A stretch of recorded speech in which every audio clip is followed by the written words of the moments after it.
The greatest power is to be self-controlled, to be able to train the mind and energy to focus it exactly where you want it and when you want it to be.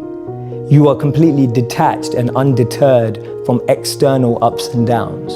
You're able to navigate anything that seems tough, challenging, fun, excitement, with the same amount of being equipoised and balanced and equanimity, without being too excited in pleasure or being too depressed in pain. But knowing how to navigate every situation, to me, that's great strength and great power. I think people have something in their mind of something they were forced to do that they didn't enjoy, and there was no natural inclination towards that. And I'll say, yeah, you're probably never going to be able to build something there. So that's like trying to start a fire with wet moss. It probably is not going to happen. But if you have something where it really is a spark of real interest, it's not a love, it's not a passion, but it's a spark of real interest. Now that's something that you can work with and really turn into something by building it, because there is a process that goes along with building that desire. There is a process that takes something from interest to full-blown passion. What does discipline really mean? You know, besides waking up early, and how do I employ it to all aspects of my life? What does it really mean? Yes, discipline, it does start with waking up early. It really does. But that is just the beginning. And I always say that discipline is the root of all good qualities. But you have to absolutely apply it to things outside of just waking up early. It's everything. It's working out every day, making yourself stronger and faster and more flexible and healthier. Discipline is eating the right foods to fuel your system. It's about disciplining your emotions so you can make good decisions. It's about having the discipline to control your ego so your ego doesn't get out of hand and control you. It's about treating people the way you would want to be treated. And doing the tasks that you don't necessarily want to do, but that you know will help you or help your team. These thoughts that we have, we think they're our thoughts, so it makes it really hard to change them. And people meditate and try to not think thoughts. Show me somebody that's done that successfully, consistently. They're full of right? Everybody, the mind thinks thoughts. There's nothing unique about your thoughts. They've been around for thousands of years. You're just tapping into them because of what you're doing with your body that makes you either fearful or passionate or courageous or whatever you're feeling. As you go in those states, you get different thoughts. So what I want people to see is that learn how to just see those thoughts go by. Learn how to be entertained by those thoughts. Because I have crazy thoughts, but what I've gotten good at is going, look at that crazy thought. That's not me, that's the mind. Not your mind, because if it's you, how do you change you? Pretty hard. When you see that, it's easier to let go of them. And letting go of those thoughts is one of the ways that you free yourself. And again, the more you do it, just like a muscle, you get better and better and better. And all of a sudden, the shit that used to make you crazy or stressed out, I'm like, how many things have you worried about that never came to be? And some people, their life is good, so they worry about other people, so they're never not worried, right? You can have your to-do list, and the most successful achievers, they also have a not to-do list, because they know that their time and their attention, it's a finite resource, and too many people say yes, as we've heard, to good. You know, Jim Collins, good to great. Say no to good so you can say yes to great things. And so having a not to-do list, your non-negotiables of things that you just won't entertain, will help you to put first things first. And a lot of times the things on there are really, they lead to distraction, they lead to, you know, productivity holes that we have. And one of them we've talked about, you and I, is our phone. That so many, we're not using our phone as much as our phone is using us. And technology is meant to be a tool to magnify our experience, not good or bad. Like fire it heats your food or it burns down your home.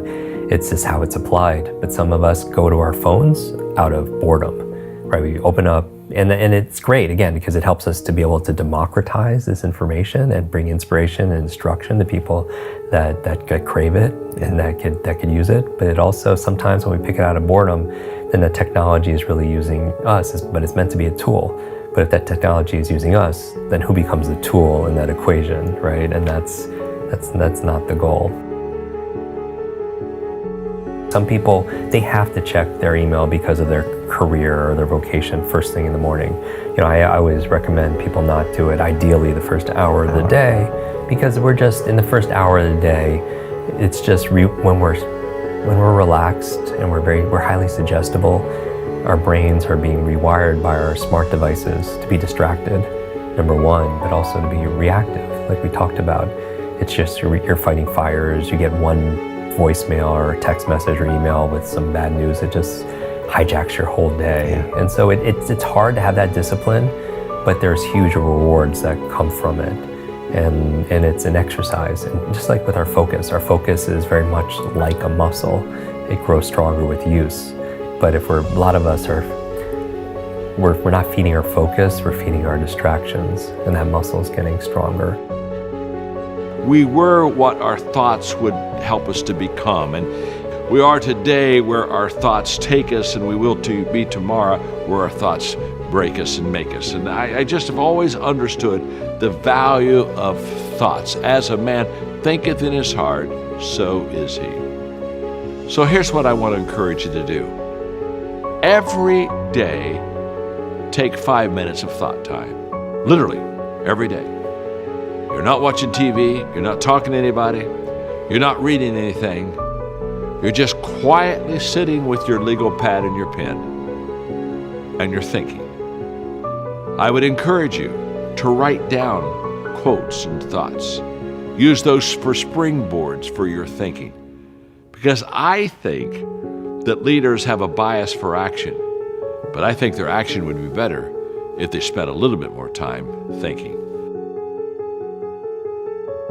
So it's really just a pattern. If you want wealth, real wealth is not just money, it's emotion. It's like, what are we really after in money? You don't want money, you don't want pieces of paper with the pictures of deceased notables on it. You want what you think money will give you. You think it'll give you freedom or security or stability. So really what you're after is the emotion. And so what I want people to get is the emotion they want now, and all it is a new habit. It's learning to discipline this mind, right? By realizing the mind thoughts are out there and letting them float by and constantly coming back to what can I love about this? What can I appreciate? It's like, if you can learn to love or at least appreciate, start to enjoy the things that you used to get upset about, how much freedom would you have? It's more like a training system than it is a lifelong commitment. It is bringing that mindset into the real world where you get to test it. Now, I got to do that for real. For me, actually, the mindset is completely trainable to bring into the real world. That's what I'm trying to do. And what it allows you to do is, it allows you to gain clarity and perspective when you need it, because you know when you can just take a bird's eye view from something. You know when you need to get close into something. You know when you need to pull back from something. Detachment is not that you own nothing. Detachment is that nothing owns you. And I love it, because to me that summarizes detachment in a way that it's not usually explained. Usually people see detachment as being away from everything. Actually, the greatest detachment is being close to everything and not letting it consume and own you. And that's real power, that's real strength. Morning routine and practices are so powerful that you can actually aspire for more incredible values in life because your mind is clear. You know, when people think of the word mind control, they think of controlling other people's minds. And when I think about mind control, I think about controlling your own mind. Because we are our minds. This is what I know, is that your mind, the thing that is listening and comprehending these words right now, that is you. And that thing, that mind, you can control. You are the machine, and you can control the machine. And people ask me, how do I get tougher? Be tougher. They ask me, how can I wake up earlier in the morning? The answer is, wake up earlier in the morning. How can I work out consistently every single day? Work out consistently every single day. That is mind control. You have that ability. You just have to assert it. You have to decide that you're going to be in control and that you are going to do what you want to do. We're talking about very slight changes that make a big difference over time. So if you could train your brain to use this as a switch to actually trigger you into action, now you're in a position of power. Now you're in a position of control. And now, even though, you're not conquering the world, right? Maybe you don't have the best workout you ever had. Maybe you just go do something that you wouldn't normally have done. What you normally would have done over the course of time, that adds up to a big thing at the end of the year. What it's always going to come down to is your own actions and your own choices and your own thoughts.